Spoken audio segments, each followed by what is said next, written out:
Welcome to part 2 of the Goldenrod painting. I'm just going to open up some paint here and I'll show you what I'm using.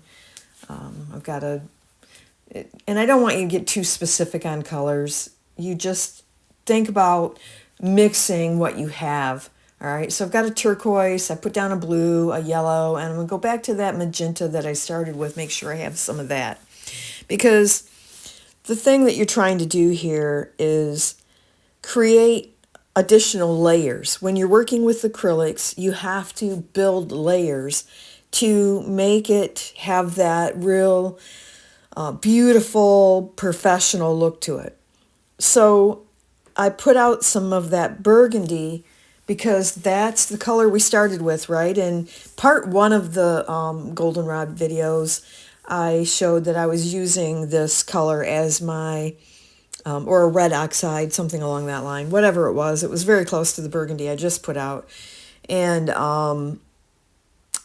by blending that color into the colors that I'm mixing to create the second, third, and fourth layers of these leaves, it gives it a cohesive quality because there's just a hint of that reddish tone in the greens that I'm mixing. So beyond that, the other thing that I want to mention here is that I'll start by painting dark values of green. And I'm going to add some of that color where the burgundy isn't.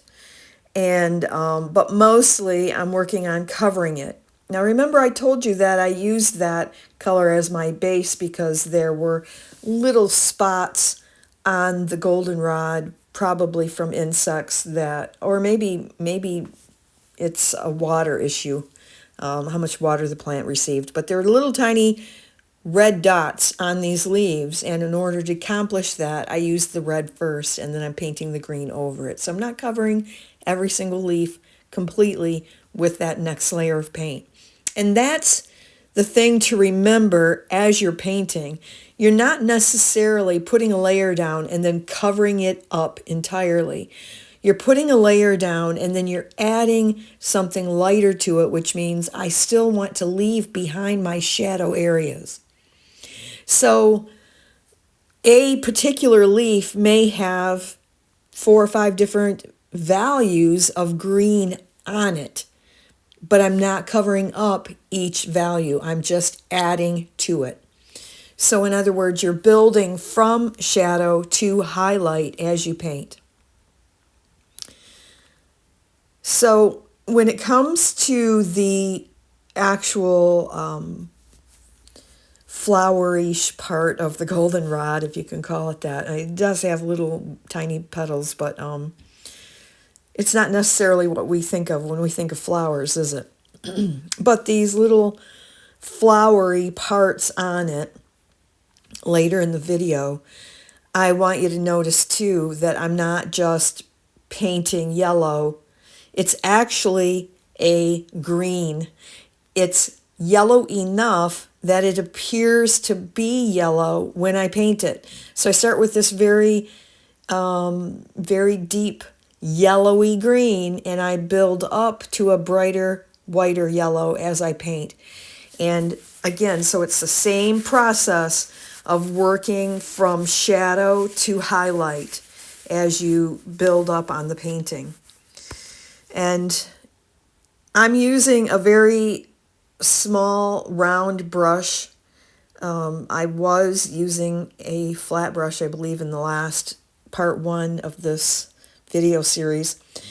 But when it comes to putting in smaller details and thinner lines, I always work with a round brush. This painting session has actually been sped up for you, and I did cut out those moments when I was just off mixing the paint to sort of cut out some of the slow-moving parts and speed up the entire process for you a little bit.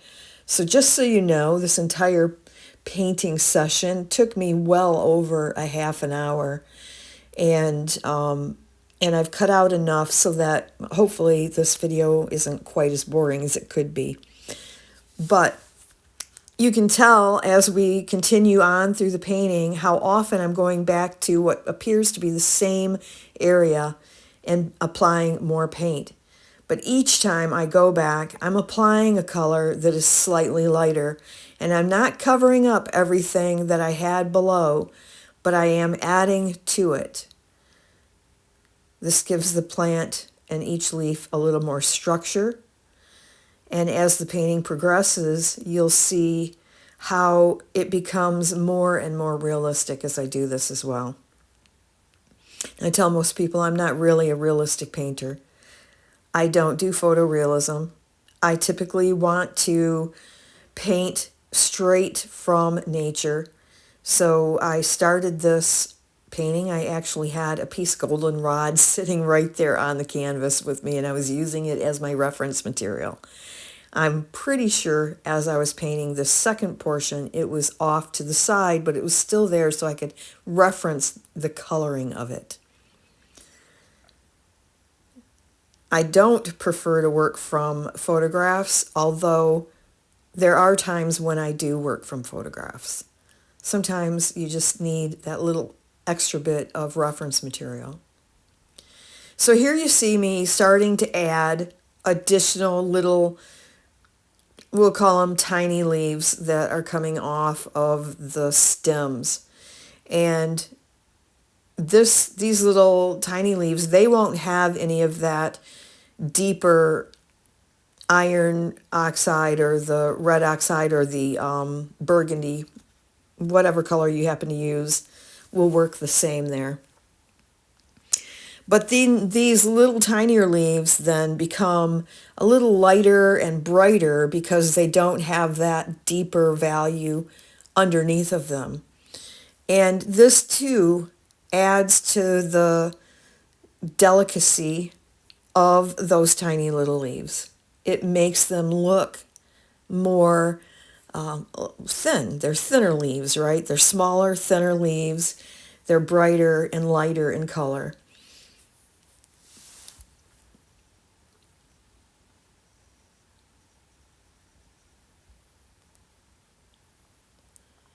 I think I'll mention here too that, like I said in the beginning, it really doesn't matter what blue you have or what yellow you have, but mixing your color is going to give you a wider range of values than if you were just to pull a green out of a tube and try to use it that way. You're going to have far more success. You're going to be able to create values much easier if you use blue and yellow to create your greens. And like I said too, I'm using that red in my mixtures. So the red will help deepen the value. And as I got lighter and lighter, I'm using less of the red and more of the yellow. And that just adjusts those values, and with just those three colors, you can see the variety of values of green that are coming forward, especially now as I paint the littler ones. And even these little guys, I'm not going to just put one little layer down of those either. But when I go back to put the lighter value in, I'm not going to put it everywhere. I'm going to leave some of the leaves with a darker value and only put the lighter value on some of them. And when I go back for the third time on them, I'll put a slightly lighter value and it'll be on fewer leaves. So that kind of helps you figure out what that process is there and understand that layering is what makes the difference when you're working with acrylic paints. Every layer that you add adds another layer of yummy, creamy, the paint just becomes this beautiful, rich color. And I really suggest that you do that. So for the rest of the video, I'm just going to let you tune into the music and watch the process, and I'll see you at the end.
All right, well, we're back here almost to the finish of this painting.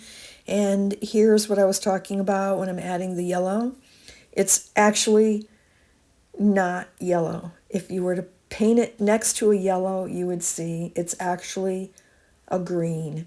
It's just a very, very yellow green. And each time I dip in to that paint, I'm adding a slightly bit more yellow to it so that I'm building those layers and the values again as I'm applying this paint.